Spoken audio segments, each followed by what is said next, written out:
We're going to stay with that story of violence in Syria. I'm joined live now by Hamza al-Mustafa, the Syrian Minister of Information, who is in Damascus. Sir, thank you very much indeed for being with us on Al Jazeera. Let's talk about the people in Aleppo, first of all, who are being affected by this fighting. What can the government do to help those people and protect those people who, of course, have been subjected to so much bombardment in their lives, not least under the regime of Bashar al-Assad? Yeah. So, first of all, thank you. Thank you for having me. Of course, it's important for the Syrian government to protect all people. As I mentioned, the current confrontation is not against the Kurdish people. It's not against any part of the Syrian people. Kurds are integral and historic component of the Syrian society and the Syrian fabric. And as a Syrian government, we always emphasize that all Syrians, regardless their religion, ethnicity, and language, entitled full and equal rights, and they are sharing full rights and responsibility in all aspects of life. So the current escalation occurred yesterday after a recent escalation when the last negotiation round ended here in Damascus between the Syrian delegation and the delegation from SDF. So the SDF forces started to escalate it militarily in the eastern Aleppo countryside. And after that, they started to escalate also inside the cities of Aleppo. As you know, that the SDF controlled 2 neighborhoods in Aleppo, and here we have to distinguish between the March 10 agreement, which usually address or the possibility of SDF structure integration into the Syrian institution, and the 1st of April agreement. The 1st of April agreement last year stressed that the SDF should withdraw from this neighborhood, I mean here Al-Ashrafiyya and Al-Sheikh Maqsoud.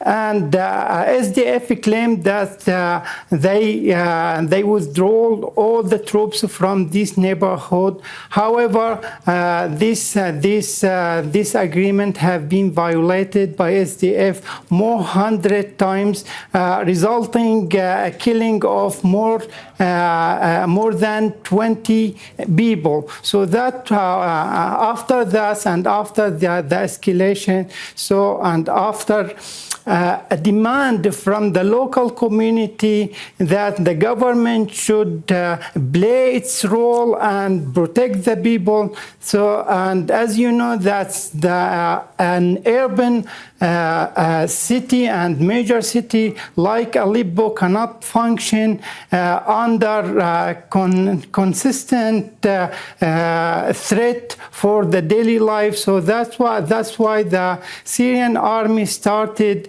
this day. We cannot call it operation until now.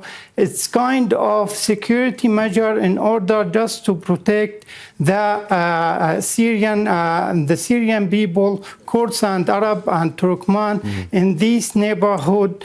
This measure or this security measure conducted in the line with the humanitarian international law.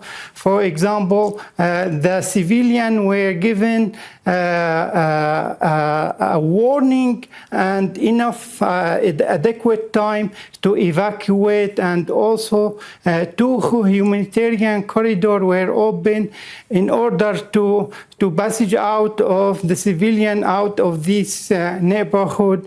Until now, we are inviting SDF to cooperate in order to reach kind of peaceful and political solution for this problem, and implement and for this solution can convince SDF to implement the 1st of April agreement in order to which which can lead to the withdrawal of all troops from this neighborhood.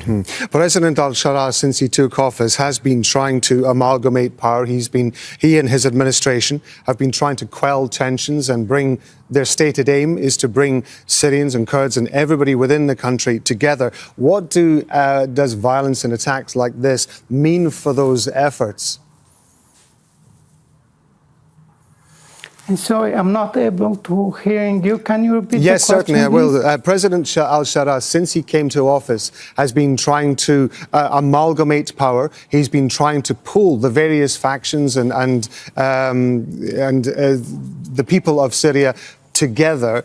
But now the people of Aleppo particularly are facing this kind of violence. What does this violence with the SDF and the Syrian military mean for those efforts by the president? So as I mentioned, I know if I understand, if I hear the question clearly, however, the government since the ouster of the Assad regime called all the political and military parties inside Syria to negotiate about kind of compromise that can preserve the Syrian rights, regardless of the ethnicity and religions and language, as I mentioned. However, so that's why the government, the Syrian government and the President Ahmad al-Shara initiated and we reach an agreement with SDF leader. So the deadline of this agreement was by the end of 2025. And as this agreement supposed to be under in coordination and under the mediation and the supervision of the United States. So as the Syrian government, we did all, we put all effort in order to reach a successful result of this agreement. However, the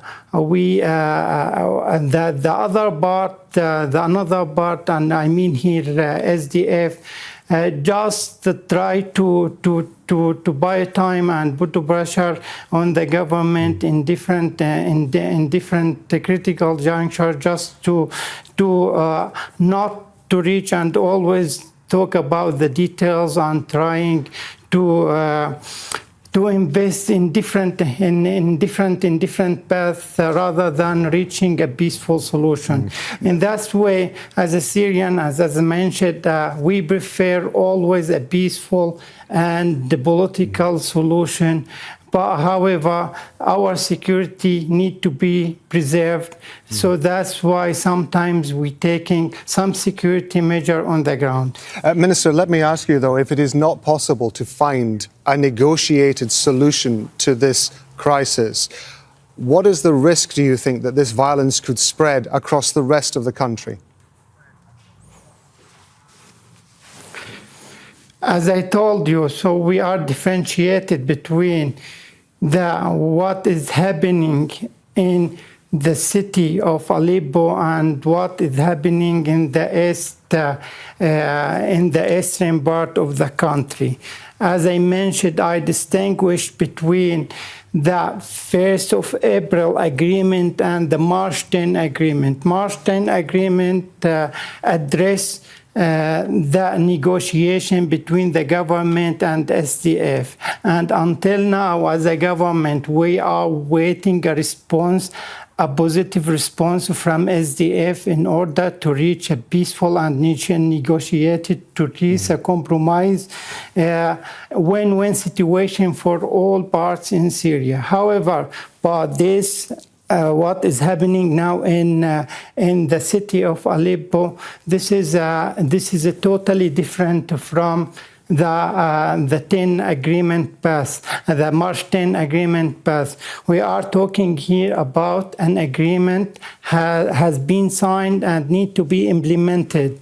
And until now, SDF and the armed group inside this neighborhood violated the agreement, so that's why that's forced the government troop to secure the civilian and implement and restore the order on the ground. Hamza al-Mustafa is the Syrian Minister of Information. He's been talking to us from Damascus. So thank you very much indeed for being with us. Hello? Don't miss out and get the full picture. Subscribe to Al Jazeera for reliable news and expert insights. Like, share, stay ahead.